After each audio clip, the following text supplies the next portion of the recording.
So I'm sure you saw the title and you said, this guy must have chosen violence today. And that is exactly what I've decided to do. I'm just joking. But there is this tweet here that I think is very necessary to look at in the context of this conversation. Giuna here posts something. He says, I have negative interest in the series, so I don't care if they change it. But I hate the forced violence / gore in Mortal Kombat. Now, this was one of those tweets where when I started to see a lot of his replies, I blocked them immediately because I knew exactly what this tweet was designed to do. It was designed to be polarizing. Now, this is somebody that I actually have a lot of respect for. Crazy as it sounds, I remember when I was looking towards getting into Street Fighter 6, he made a video saying, don't spend money buying any of these, gimmicks and all these fighting sticks and whatnot.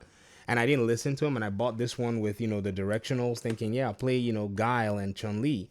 Ended up playing Zangief. So, Giuna, I should have listened to you. You are actually the boss in this whole area. But with this take, this is utter garbage. Now, I replied and I laughed and I, replied with, Karin, just because I was being silly. And I think there is something that this conversation unveiled more than anything. It appears to me that other fighting game, communities don't necessarily think that Mortal Kombat has earned the success that it enjoys. In their minds, because Mortal Kombat does things differently, they don't necessarily see Mortal Kombat as a game that has the credibility or as a game that that deserves the success that it actually does achieve. But then the question comes to mind. Does this mean that Mortal Kombat is a better game? Or does it mean that the other games just suck? Does it mean that Mortal Kombat is better than Street Fighter? Because Street Fighter did good in sales, but we know Mortal Kombat's going to smack them in the sales category. So what is actually the baseline of this conversation? I think, in my opinion, that Street Fighter 6 is the most impressive fighting game we have right now. I have surprisingly found myself after almost 20 plus years of not touching this game. I picked this thing up and I was just blown away. The last Street Fighter game I remember playing was on Children's Day. They don't even celebrate Children's Day in the West. They celebrated it in my home country. And I remember an arcade opening up the arcade for kids to just play as many games as they wanted. And I went and I played all day. This was like Street Fighter 2 Turbo or something like that. That was the last time I actually played and enjoyed Street Fighter. I got Street Fighter 5. I couldn't get into it. I didn't understand the game, so I put it down. But Street Fighter 6 was very intuitive. I picked it up and I played a grappler. Of all kinds of characters I'd play. Before then, I just jumped into Mortal Kombat 11 in 2019, so there was a 20-year gap where I did not play fighting games. I'd go in and play a little bit, do some combos, play some games, but not in the sense that I do play now. Keep in mind, my schedule's busy. For those of you that are no-lifers and looking my saying, you haven't played nothing. I get it. Calm down. I'm the new guy here. But I want to talk about this particular paradigm because I think with the success that Mortal Kombat enjoys, it's not necessarily that it is the better game. That's subjective. One person could say it's a better game. One person could say it's not. It's just that there are things that it does better than many other fighting games out there. There also are the circumstances that has actually positioned it to make it have and enjoy the success. Some of those things include the way Mortal Kombat's lore has actually been built and developed by its creators over the years. So I watched this 30 minutes or the first 17 minutes of the game on IGN. I'm not going to show it to you because that's going to spoil a lot of things. And I was reading the comments, and a lot of people are already talking about how they just thought the first 17 minutes was already something that pulled them into the game. Many have already reduced this whole Mortal Kombat, story mode into, well, they spend money on cutscenes and all that. But the lore that Mortal Kombat has developed over time is very polarizing. Maximilian Dood got into trouble for misnaming a character.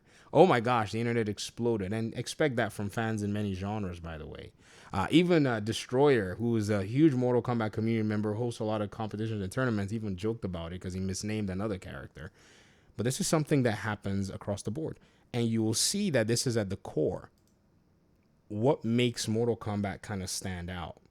So already there is a lore that people rally around, fight about, argue about, complain about. There was a lot of dissatisfaction with Chronica and Garrus and all the characters that were introduced in MK11. That controversy was just even gave enough, exposure to the game itself that it just spanned, entire conversations in regard to the lore and the story and, what the developers and the story writers decided to do. All that is free press. that masks a lot of the different aspects of other fighting games. Even though in the Capcom world where Street Fighter was, it was doing a good job in getting, tournaments going and doing all kinds of really cool stuff. So I think in that regard, Mortal Kombat has done a really good job in investing in their lore. When it comes to other aspects as well too, like, the marketing position, Mortal Kombat was a game that was born decades ago and close to the same time as Street Fighter as well. They were competitors in the space, in the arcade space, and somewhere along the line, Midway was doing the Mortal Kombat thing, and they moved through different I don't know the whole story. I just know it was Midway on the screen one day, and then it became Warner Brothers on the next day. I didn't follow all of that. Then you have a lot of movies that came out between both of them. I think you had animated series that came out. Didn't watch any of that.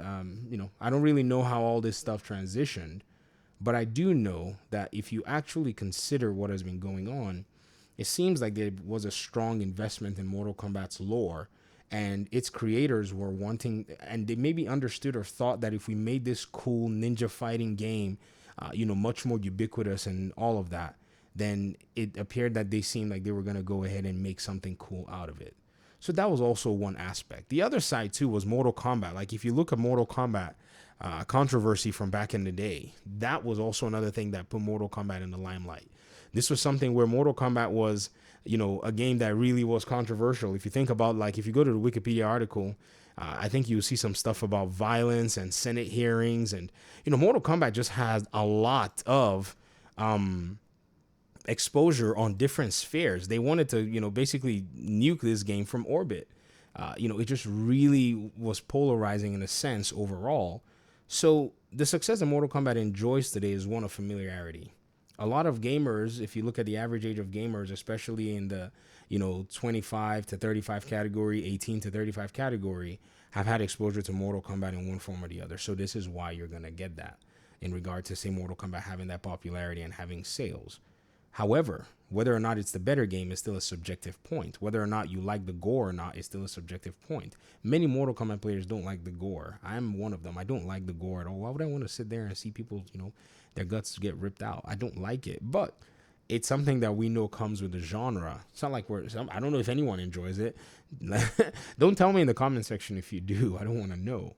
And so anybody hating something at the core of Mortal Kombat, to me, I just felt like was a shot to the bowel of the game or something to drive conversations in that direction. And I think it probably worked for the meantime until, I blocked this person and, I unblocked them just recently, I think.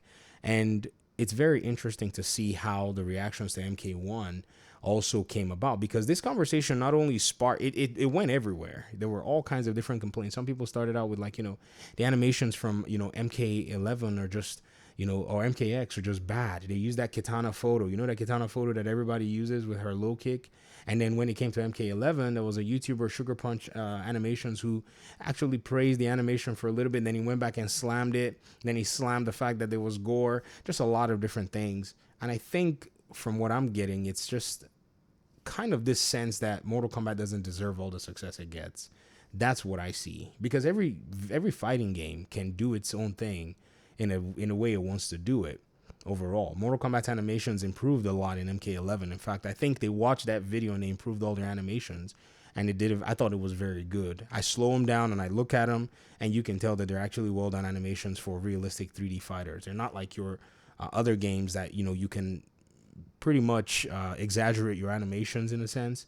And so when people make those comparisons, it's like, you're not really gonna get a one-to-one comparison. We can do that argument later if that's something anybody wants.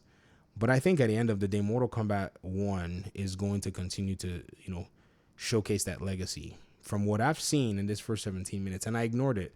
This thing came out a week ago, and I tried not to watch it, but I say, let me go ahead and take a look. I just think this is what the development team at NetherRealms does very well, that really does attract people to their ecosystems. I mean, look at this.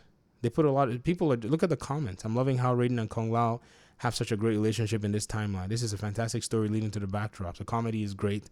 They really invest a lot. They even kind of cultivated their own, voice actors and characters. They've done switches here and there in the past, but you even know some of the names of the voice characters that played some of the classic characters. It's such an intertwined ecosystem that you really can't find, many franchises that are doing stuff like this. It's almost akin to the superhero franchises, almost. And so this is why you're going to see that, in my opinion, anyways. You're going to see that dichotomy. You're going to see Mortal Kombat continue to just gain, a lot in regard to, the popularity and so on and so forth. Does it speak to legitimacy? I think to an extent it does. I mean, I'm a Mortal Kombat fan, so yes, I have my bias towards Mortal Kombat, but at the same time, it doesn't take away from other games. Other games have been able to build their own core communities by doing things differently. And so I think when we, look at things like this and when shots like these are taken, in my opinion, I strongly believe that they're kind of petty, in a sense. And I think, they are their opinions for the most part that hide a little air of, distaste about the franchise probably not doing or following all the rules. But Mortal Kombat's always been a rule breaker. I mean, ESRB rating being formed because I think the ESRB rating went into effect, because of something related to Mortal Kombat or something like that. So they've always kind of bucked and challenged the norms. So if you see Mortal Kombat doing things its own way or NetherRealm doing things their own way, there is a rebel spirit behind the entirety of the game. It is what it is. Ed Boon, have you seen his Twitter? Ed Boon comes out here and trolls people. Like, it's insane. Let me see. He comes out here and he trolls people. Like, he will post something that is literally a troll. Like, he's doing his marketing now, but once in a while, you look at his Twitter page and you're like, is this guy even the creative director of this game, the creator?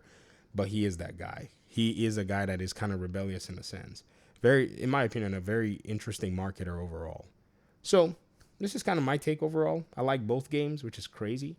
I enjoy both games. I think I'll enjoy both of them. I'm happy that I got into Street Fighter. That was not easy to swallow that pill of I'm going to suck a lot of this game, but I'm happy that I did. It's a very impressive game. In fact, sometimes I wish it had all of the pizzazz and all of the popularity that Mortal Kombat had as well. But this is just pretty much how, the cards have been dealt. Let me hear your thoughts in the comment section. Thanks for watching. Peace out.